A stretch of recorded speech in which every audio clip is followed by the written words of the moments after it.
Good evening. My name is Angela Sharkey. Welcome, everyone. Thank you for joining our collaborate Zoom meeting project between the Korean American Association of Rhode Island Latina Theater ECAS. Today's event is possible through Expansion Arts program of Rhode Island and collaboration between the Rhode Island State Council on the Arts, the Rhode Island Foundation, and Rhode Island Council for Humanity. We are truly grateful for their generous grant support. Last Thursday night, January 21st, we had our very first and historical collaborated Zoom meeting project between the Korean American Association of Rhode Island and Latina Theater ECAS. Sujan Sharkey, Korean American Association treasurer, and I may add, she is half Korean, quarter Irish, quarter Italian. She presented where Korea was and where Korea is now. She had lived in Korea about 4 years previously and had great knowledges and appreciation of the rich Korean history, culture, food, and its people. And of course, Mr. Gonzalez Curvo, president of Latina Theater ECAS.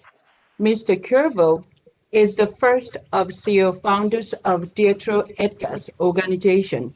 He recently a deputy secretary of state for the Rhode Island. He presented geography of Latin America colonization by the Spain and explained what is common throughout Latin America languages, traditions, and much more. Both presenters did a wonderful job. Thank you.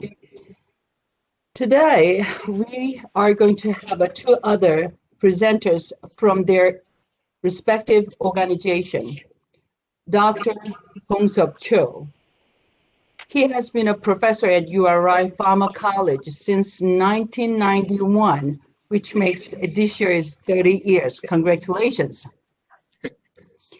He is former president of Korean American Association of Rhode Island. He has been serving Korean Association of Rhode Island faithfully for quite some time. He is currently a chair of Korean Association of Building Committee, and he is the board member of the Cultural Art Committee as well. He will be presenting Korea's history, mission, community, as well as notable recent activities.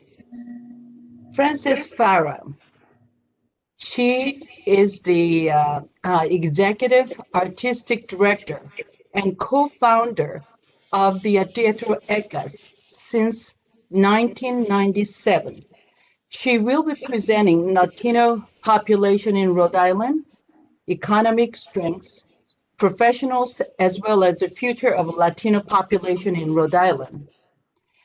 At this time, I would like to introduce Mr. Sang-Wook Ji, a board member of Korean American Association of Rhode Island Cultural Art Committee, who will be hosting and leading us with the web etiquette for this program. Without further delay, here is Mr. Sang-Wook Ji. So my name is Sang-Wook Ji.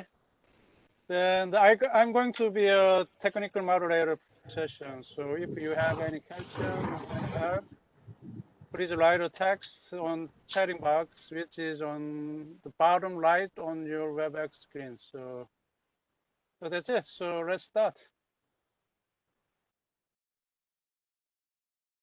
So. Oh, is that me?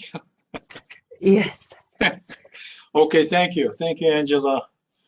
So I'll be telling you about Korean Association of Rhode Island history and mission. And before that, I'd like to tell you a little bit about how this interesting network ideas came about. So it's not exactly what we planned originally. So about a year and a half ago, Expansion Arts put out a call, intercultural collaborative seed grant program. And the grant is aimed at creating collaborative activities focusing on culture exchanges among cohorts. So as you know, Elena is an excellent facilitator, so she connected us, ECAS, and the Korean Association. So few of us met to begin planning, and collaboratively, we wanted to create a fusion of music and performance called Story of Love, our fusion of two cultures. So we envisioned several scenes of marrying two uniquely different cultures into a love story. Eventually, we won $10,000 grant. And obviously, we were very excited about it, but you know what happened next. And so the COVID-19 hit. But it's still going on, and we thought it was going to go away by fall, but we're still in the middle of it. However, we're resilient group of people, so we decided to be creative and adaptive. So we came up with this virtual gathering. The idea is that the in-person theater performance is not going to happen. So why not take advantage of this technology and get to know each other? Talk about culture, traditions, food, and share ideas. Anyway, that's the quick background. And so I prepared some slides here, so let me share it.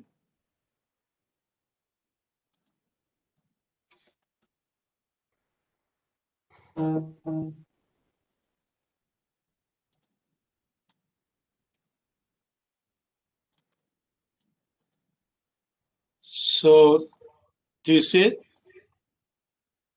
Okay.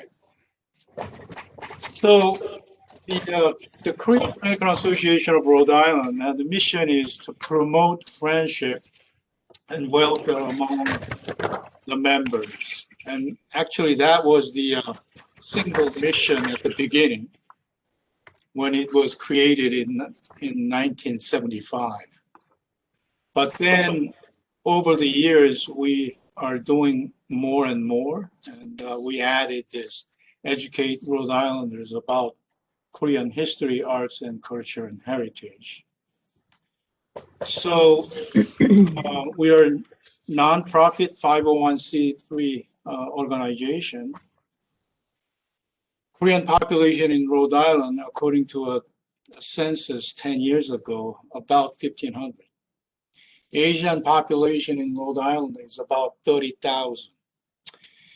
Considering the Rhode Island population is about 1 million, and Korean population is a 0.015%, very small.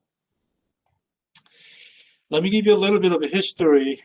So the map that you're looking at is Korea, and it was rabbit-like. Susan reminded us a week ago. It was a single area, right, that was colonized by Japan in 1910. But in 1945, you know what happened, right? Atomic bomb and all that. And so the country was liberated. And then shortly thereafter, and so what happened was in Potsdam Conference, the three big power gathered and talk about world new order and all that.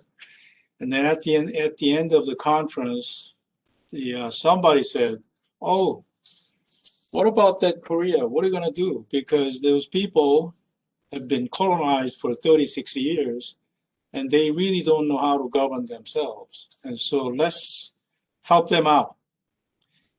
So Truman suggested Stalin, "Okay, why don't you take care of northern half, and then we'll take care of the southern half." And so another colonization happened. Okay? So that's 38th parallel. And then a few years later, Korean War broke out. And then 3 years after that, they decided to call it, take a break. and then there is a DMZ line. So a little crooked line, DMZ. So that's what the history is. So the Korean Association celebrate Independence Day, 1945, August 15th. And that's one of the biggest celebration that we do in the association. And so every August 15th, we gather together, have a picnic, and that's what we've been doing for all these years, many, many years. So that August 15th is a celebration for Korean. It's a new kind of country, but it's the same celebration that's happening in Rhode Island. It's called VJ Day. Now they call it Victory Day, right? And I think Rhode Island is the only state that celebrates this special day. It's the same thing. Anyway, so we've been doing this for quite some time.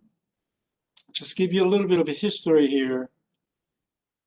In 1979, Governor Geray declared August 15th as a Korean Heritage Day. And as you can see in this picture, there are some members of the association. And this Dr. Cha, who is here, is actually a 5th president of the association. He actually designed the logo of the Korean Association. And as you can see here, this is a proclamation of Korean Heritage Day, August 1st in 1979. And then 2016, actually, we reinstated Korea Day. We kind of forgot about it. And so we decided to make it happen again. So with the help of Representative McKenty of South Kingstown, and Angela Sharkey was a big part of this, actually. And then Governor Raimondo declared Korea Day, August 15th. In between the early years, there have been a lot of citations, recognizing heritage, recognizing Korean schools. And so there were a lot of activities in early years. So in 2016, Korea Day was reinstated. And so the Speaker Mattiello and Representative McKenty invited us all and had a nice ceremony in the State House. And that tradition continued. And this last year, about a year ago, we had a Korea Day celebration also. So I told you that we've been doing picnic in State Park and celebrate Independence Day. But then we realized that with the Korea Day celebration, we can really make it a little more eventful. So we decided to bring a musical group, Korean tradition. So in 2016, we had a big event.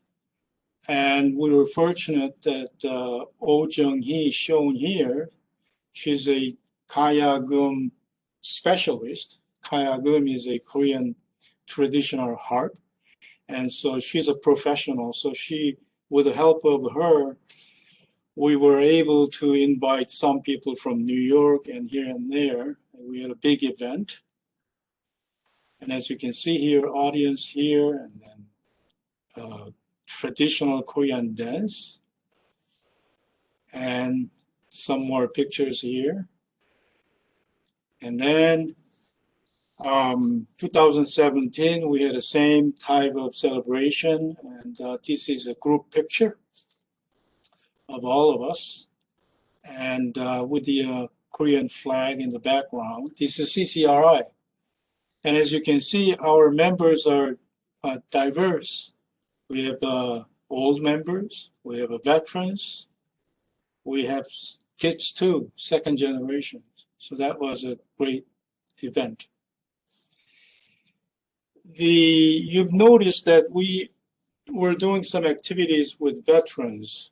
One of the things that we do with veterans is to walk in the July 4th Bristol Parade.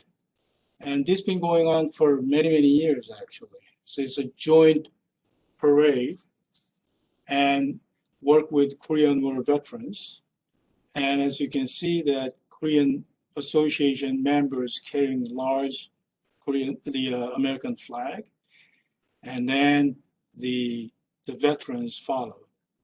Okay, so we wear the female members wear traditional Korean costume, and as you can see, they're quite pretty. And there are some more pictures.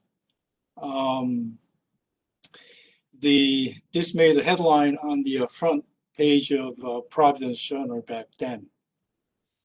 And this was some 5-6 years ago.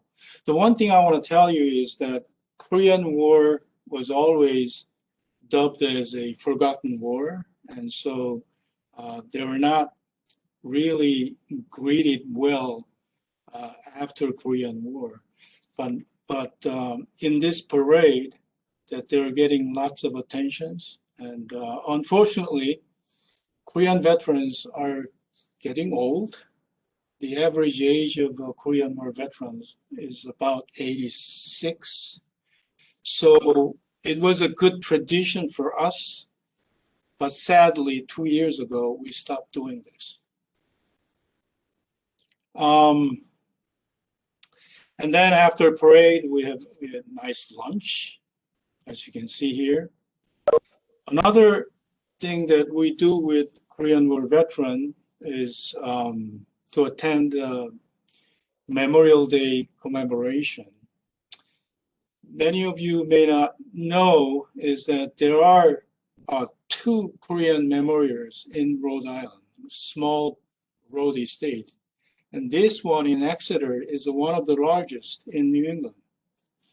And so this is Chapter 2 Korean War veterans. And so we do commemorate Memorial Day. This is a group picture. And this is a few years ago. There were a lot more veterans in old days, but the numbers are, we don't have many these days.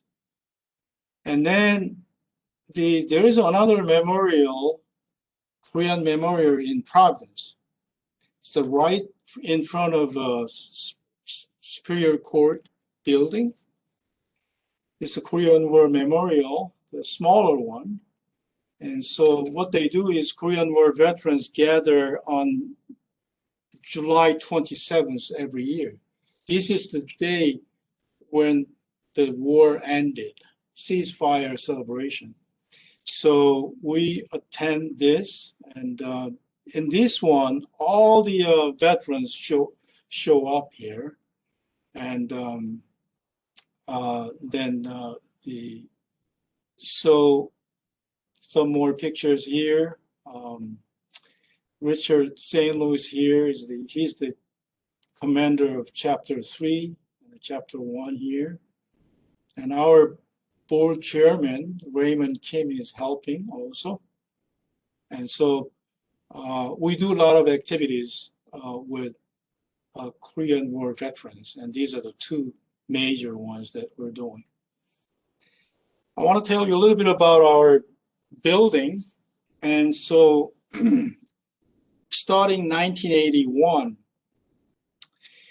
we wanted to have our own building, and so we start collecting donations and all that. It started with $1,000 in 1981. It took a long time. In about 2016, after doing some golf tournaments and all that, fundraising efforts, we decided maybe we had enough money. We had about $150,000. And so we applied a grant to Korea Overseas Foundation. and they really liked our idea. And so they donated $50,000. With that money, we're able to purchase a building in 1140 Park Avenue in Cranston. And so September 29th of 2019, we actually had a grand opening ceremony. As you can see here, it's in Cranston. So Alan Fong, the mayor, showed up, and Congressman here, and council from Boston was our honored guest, and Senator Jack Reed sent his representative here. And more pictures here, ceremony. And so it was a great accomplishment for us. And so it's not a big building, but it's good enough for us to have a small gathering, board meeting, and things like that.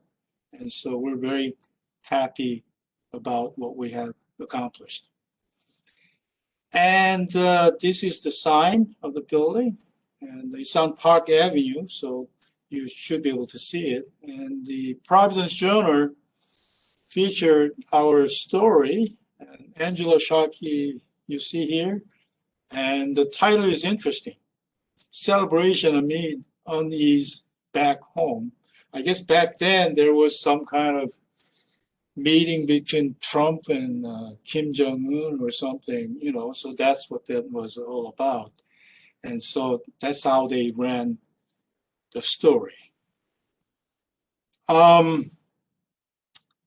What I like to do is Susan Sharkey, who gave a presentation last week, actually made a video of the building inside, you know, the tour of the building, okay? So I like to play it, okay? It's a couple of minutes. So let me do that. I'm gonna stop sharing, and then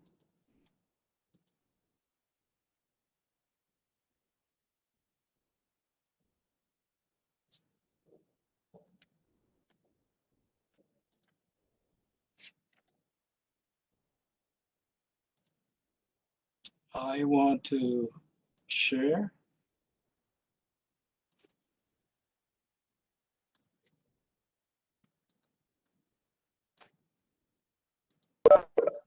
Can you see this? Okay. So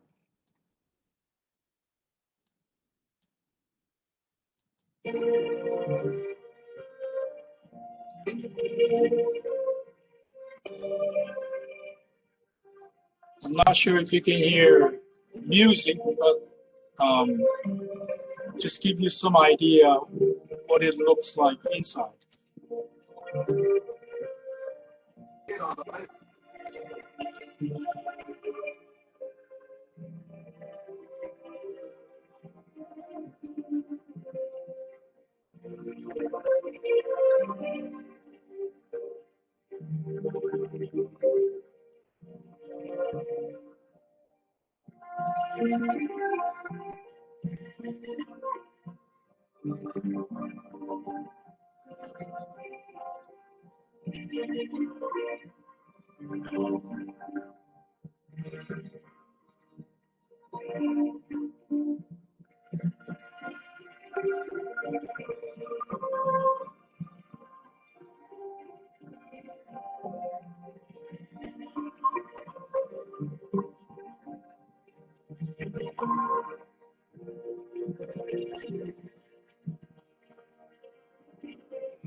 Dr. Cho, could you make a full screen to summarize?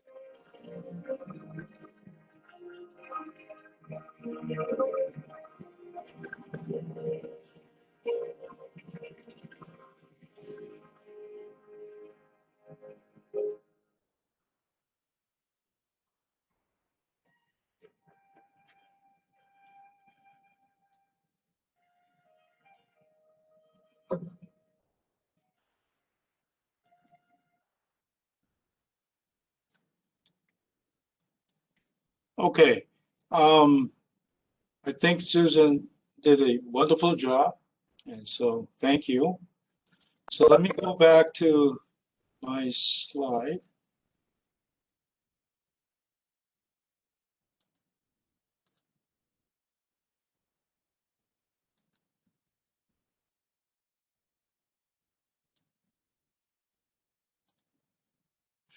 Okay, so the Korean Association, we respect seniors. So we do treat seniors a couple of times a year for lunch, and that's what you're looking at. You know, pictures from different time.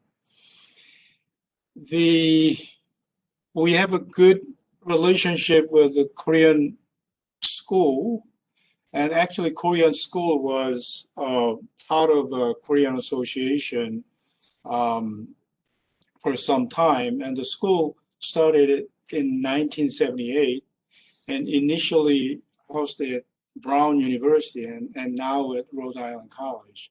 And so if you want to learn Korean, this is the place to go. And then we attend the Rhode Island Heritage Festivals every year.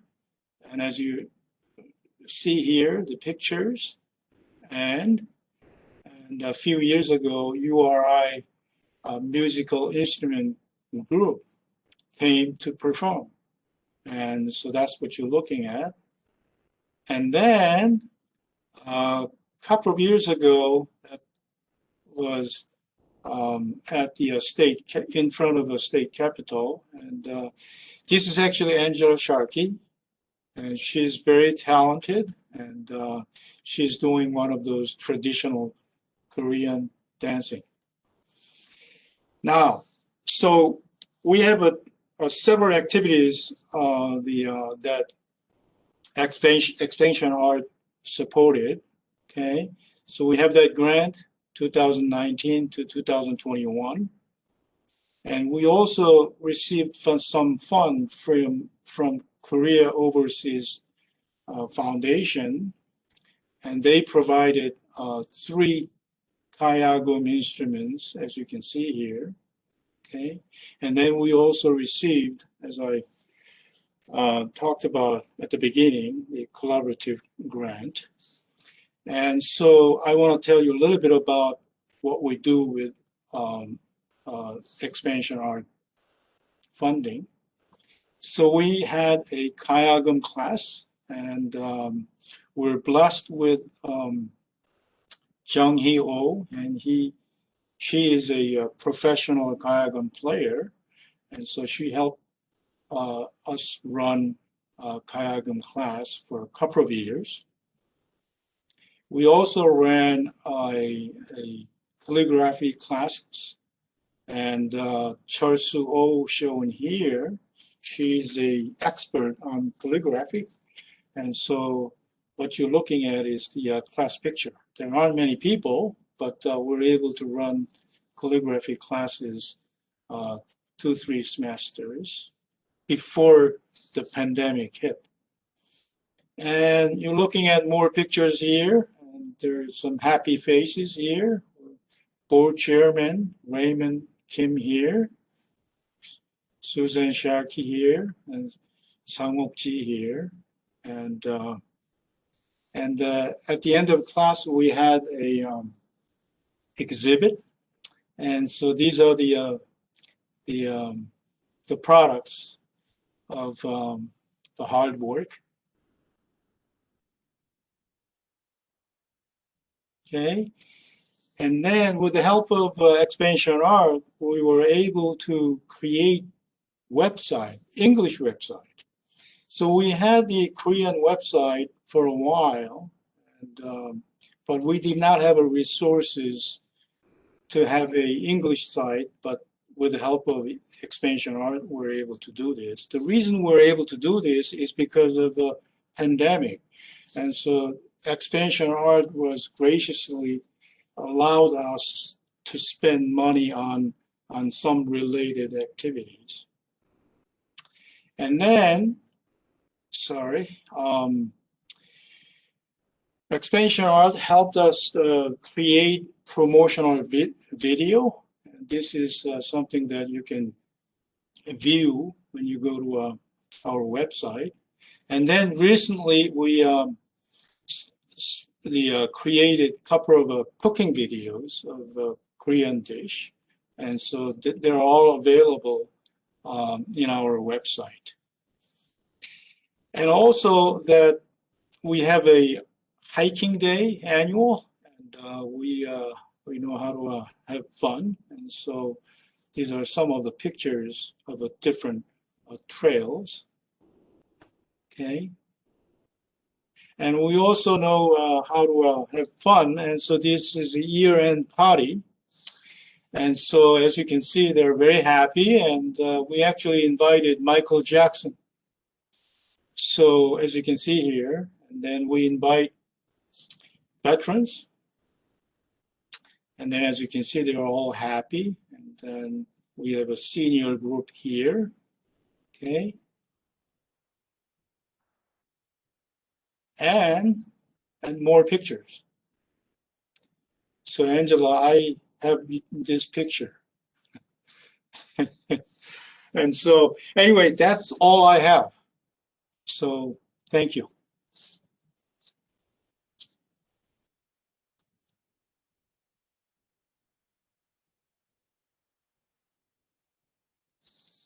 So I'll be happy to answer any questions you may have, but I guess time is up. Francis?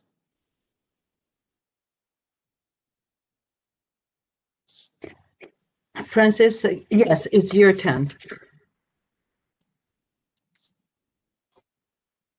Okay, so this is testing here. Can you hear me now? Yeah. Okay. Yes. Thank you, Dr. Shaw. And let me try to start presenting.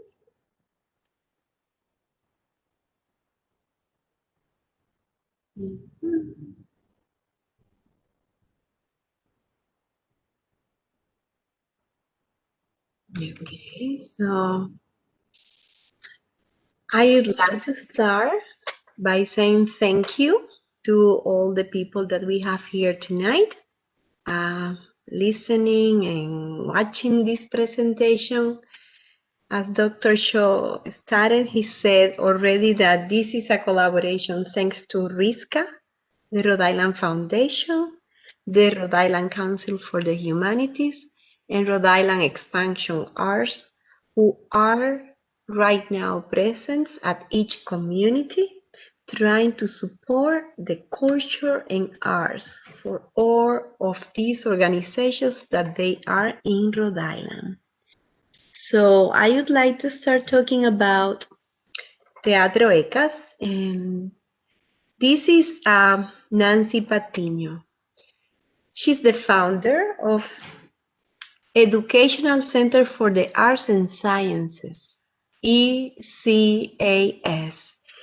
In 1996, when she was working as a teacher at the Central High School in Providence, she wanted to help the students that they were struggling, those students that they living in Providence, and they were lack of Latinx culture, and they were thinking that exposure to these students through the arts, poetry, music, or any activities, they were very important to make them successful in the future as professionals. So it was her idea, Nancy Carrion Patiño. After that, I came to Rhode Island in 1996, and that is a younger picture of me. When I was here in Rhode Island, I moved from California. I wanted to have theater in Spanish because where I come from, the Dominican Republic, usually you can go and see presentations at any moment in my language.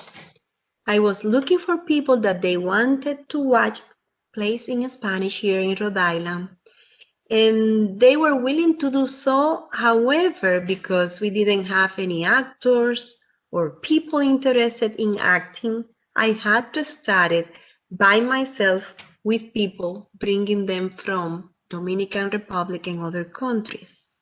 And this is because of the English. This is the power of language in the United States. So our students, they were more able to be speaking and willing to be speaking in English than in Spanish. Then when I was looking for people, the next person who arrived to ECAS was Gonzalo Cuervo, who was presenting last week. Gonzalo and I, we are the co-founders of ECAS since 1997, when we had this first presentation in the Latinx heart of the community on Broad Street in Providence. It was at the Indians Council. Since the inception of the Teatro ECAS, we have been in the heart of the Latinx community all the time.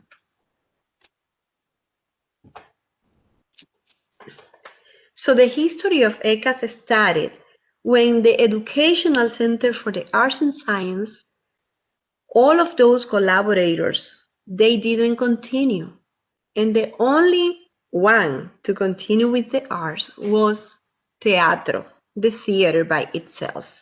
I was only with the rest of the people that they wanted to do theater, because the classes for the students, they stopped, unfortunately. They didn't have more classes. However, the theater continued. So we had to bring some plays representing the Hispanic community. For example, this play at the left you can see there are adults and children, is a presentation, and the play writer is from Spain. However, the one on the right that is called Señoritas a Disgusto by González Caballero is from Mexico. They are like in different positions around the world. Spain is in Europe and Mexico is in Latin America. And we have the same language. So we had the representation for all the Latinx community. Teatro ECAS had to bring theater to a broad audience in New England, including seniors, students, and Hispanics of all national backgrounds. This is a presentation that we had in the Rhode Island College, and we brought a group from the Dominican Republic. As you can see, this little girl here, she was only 10 years old. At that moment, we prepared her. She was taking acting classes. And these seniors that they are in the presentation, they came from Dominican Republic. We joined, we collaborate, and we did a presentation at the Rhode Island College. We have basically at every presentation more than 300 people. And our audiences, they are looking always for these kind of presentations. So from the very beginning, we were sure that there was a necessity in this community for theater in Spanish.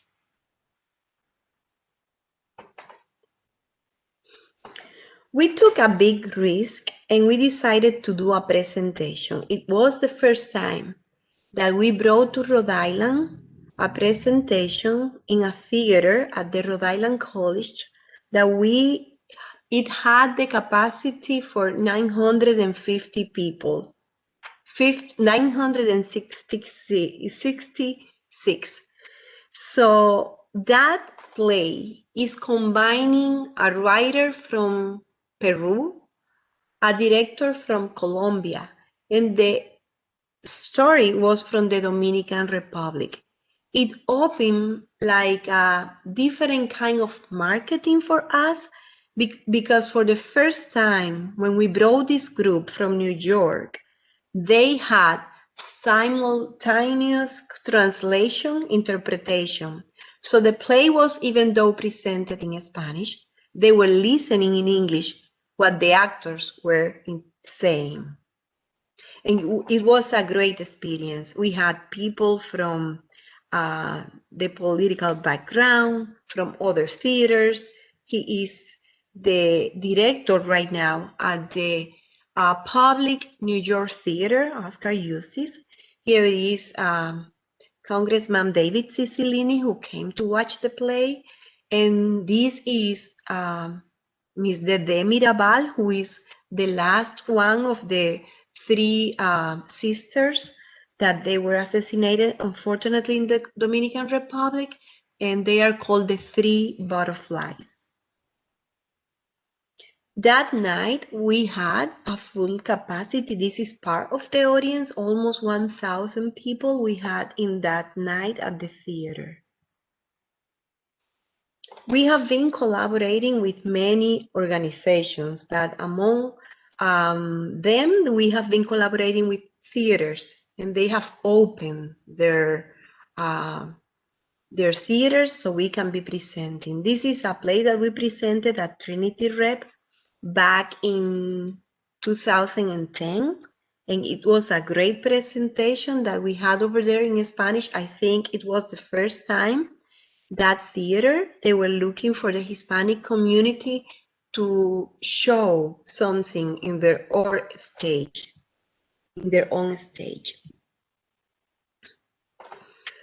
We have been to Providence theater groups from Boston, New York, Florida, Portland, Dominican Republic, Cuba, Ecuador, and Colombia.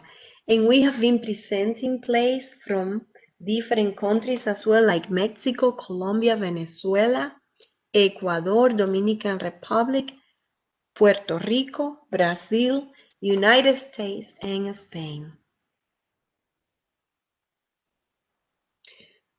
In 2015, we didn't have our own home, so we opened our theater. It's a small theater with only 50 seats. However, we can have in only one weekend 250 people to come and watch our presentations. So we have people that they are really interested looking for this kind of entertainment in Spanish.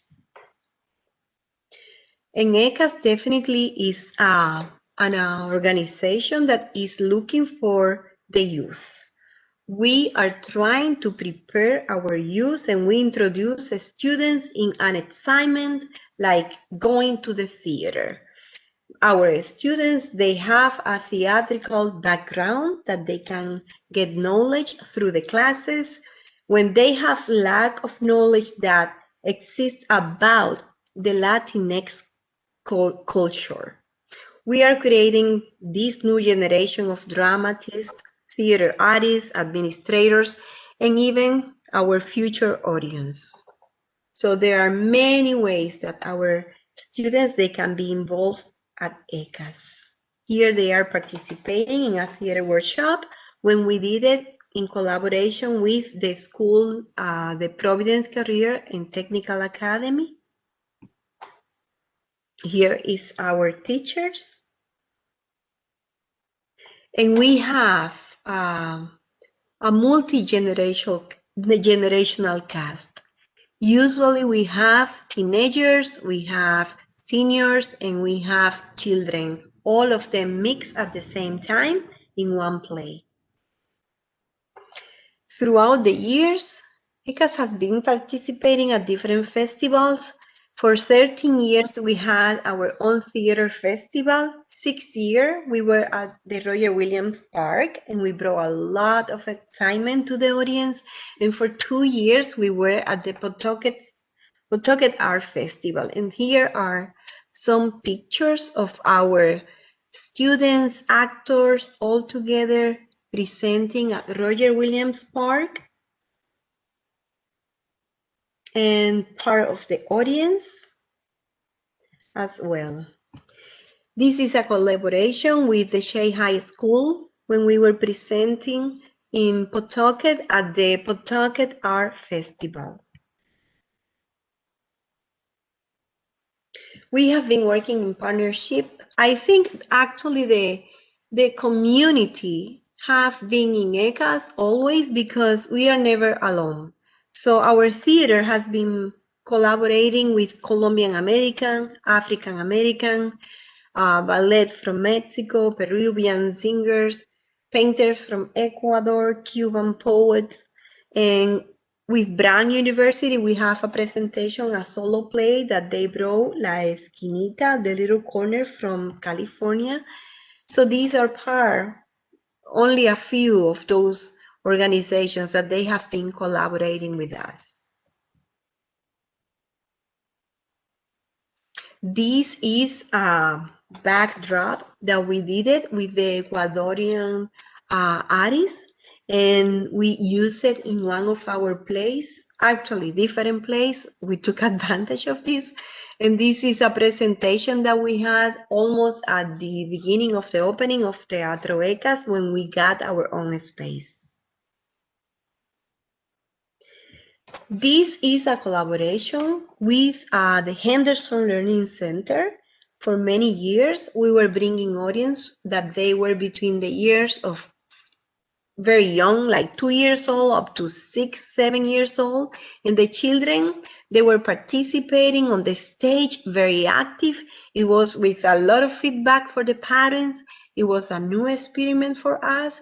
And what we were trying to look for was make these children more comfortable on the stage, that they can have in the future careers that they could be targeting, like the arts, like lighting design, professional like in radio announce, TV, or acting.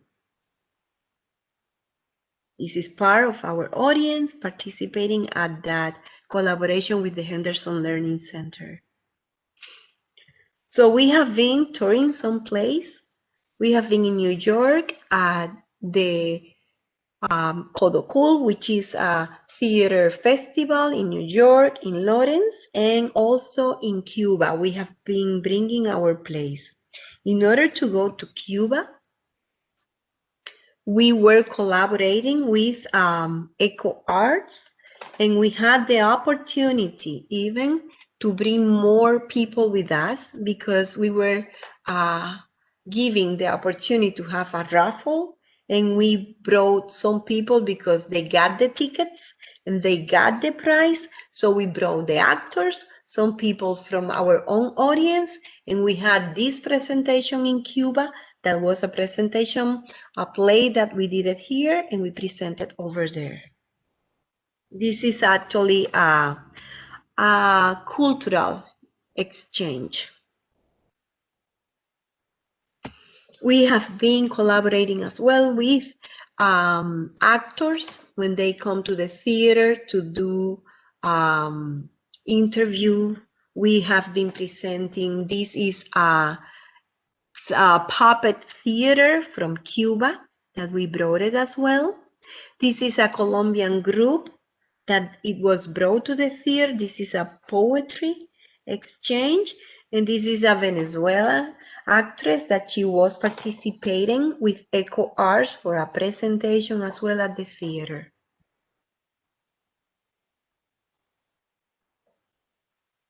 For our 20th anniversary, we had an opening, and it was kind of a very significant celebration. We started at the theater, and we wanted to bring to our audience a present like this video and this exhibit.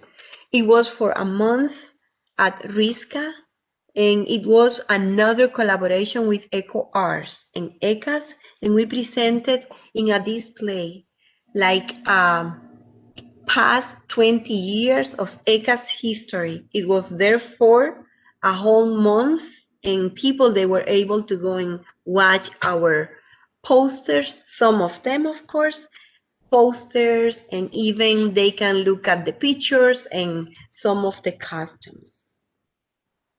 Now, I would like to share with you this video that was created in order to celebrate the 20th anniversary of ECAS. Being part of a family, you start exploring your own potentials. Oftentimes we attach negativity to certain cultures that we don't understand, but when we go and engage their art, we get to see what they're proudest about our cultures, what is best about our culture. But we have a lot of the same experiences, and yet here's where we're different, you know, and what can we learn from that? Art becomes a kind of a great first step for people.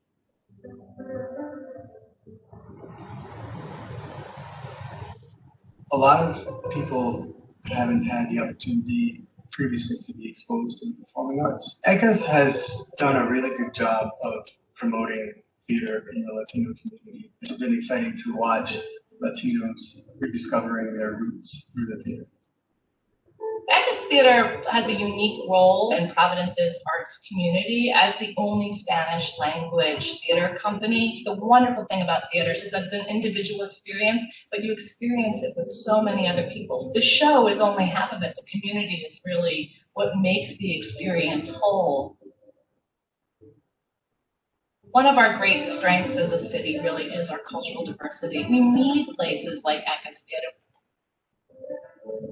Participation, spreading the word, it's not just supporting theater, you're supporting your community. These are stories that aren't being told anywhere else, that need to be told.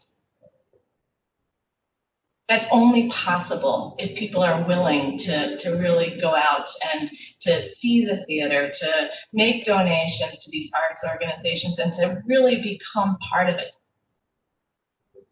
We see all the time that, you know, where the arts comes, you know, things build around it because people want to be there. You have to think of the kind of community you want. And if that kind of community includes a deeper engagement in culture, then you have to have ECAS.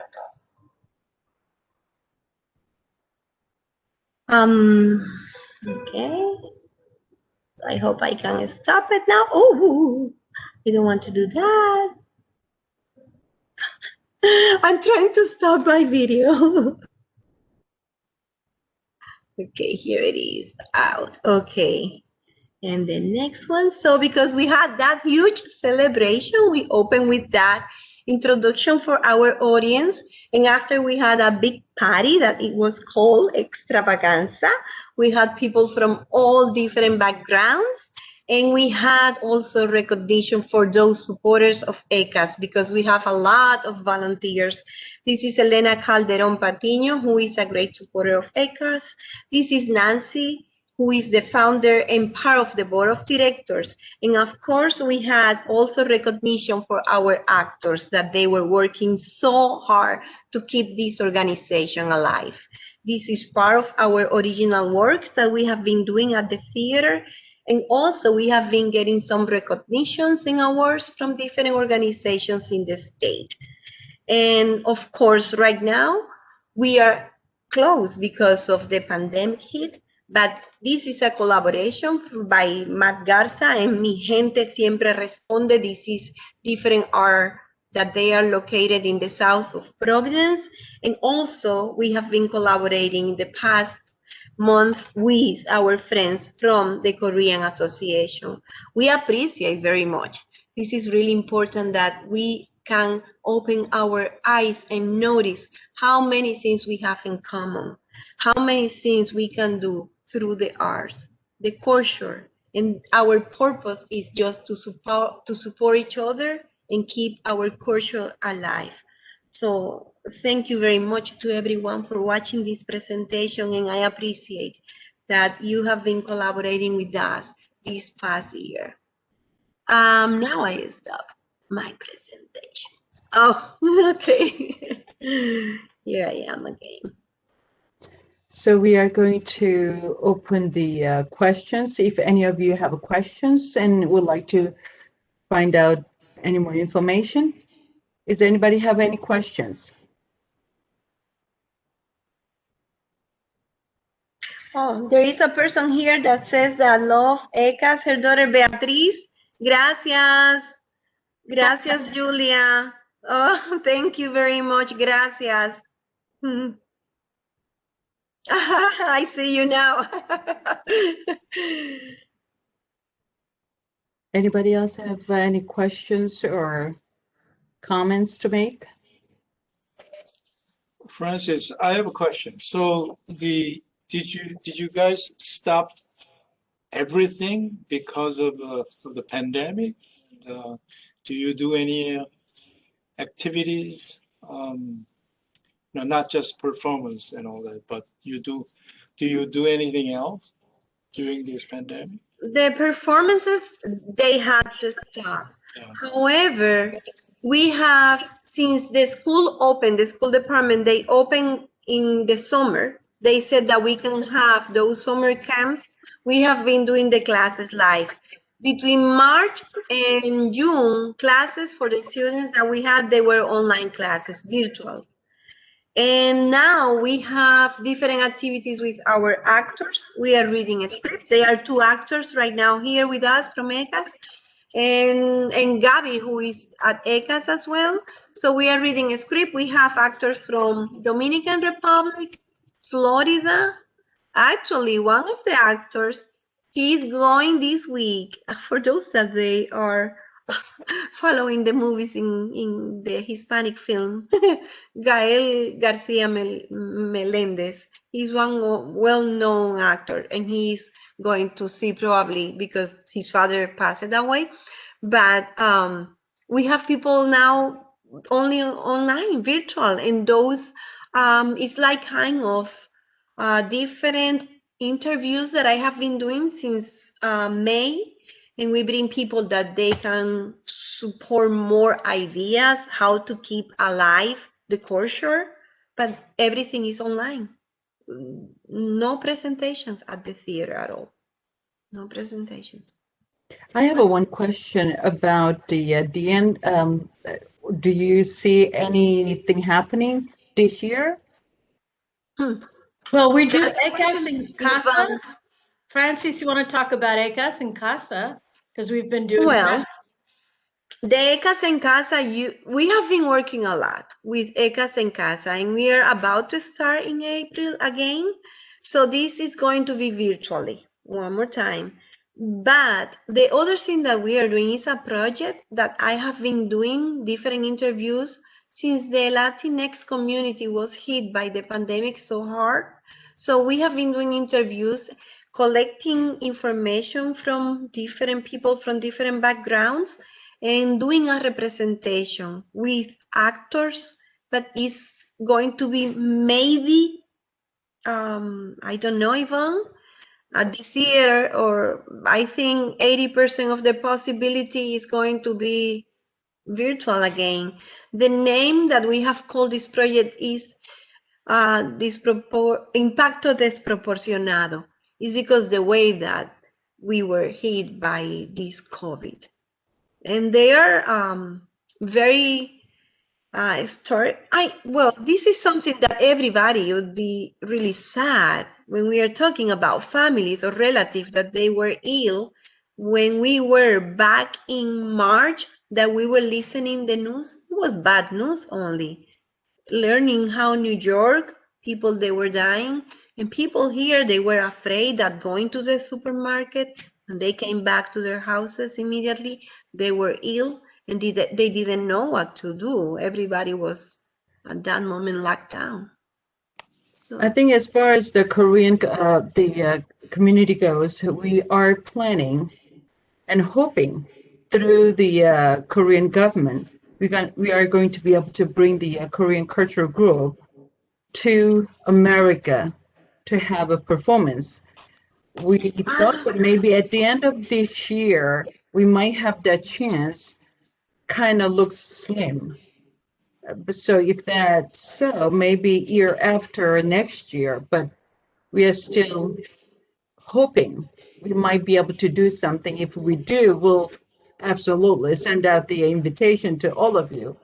Now, I am looking at the time. We are 8 o'clock. We are at 8 o'clock. If you don't have much of questions, do you? Anybody else?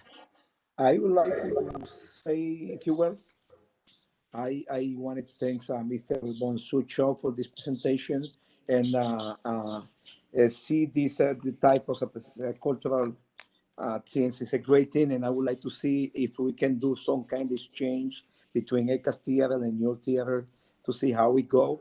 And I want to thank you for this. And I also wanted to thank Francis Parra and Gonzalo Cuervo for the great effort they always put to maintain the culture alive here in the state of Rhode Island, even though we have a catastrophic pandemic this year. But they are still working hard, and all the staff of ECAS Theater is still working very hard to do in some way presentation, even though it's Zoom presentation or however they can do it, but doing a great job, and I appreciate that. Thank you so much. I think we can see both groups. We are working diligently, and we are not quitting, and we came far from beginning, and we're going to continue. And I think this is great opportunity. And again, I thank you very much for your attendance today. And I would like to give a sincere thanks to all 4 presenters for this program, Ms. Suzanne Sharkey, Mr. Gonzalo Cuervo, Dr. Cho, and Mrs.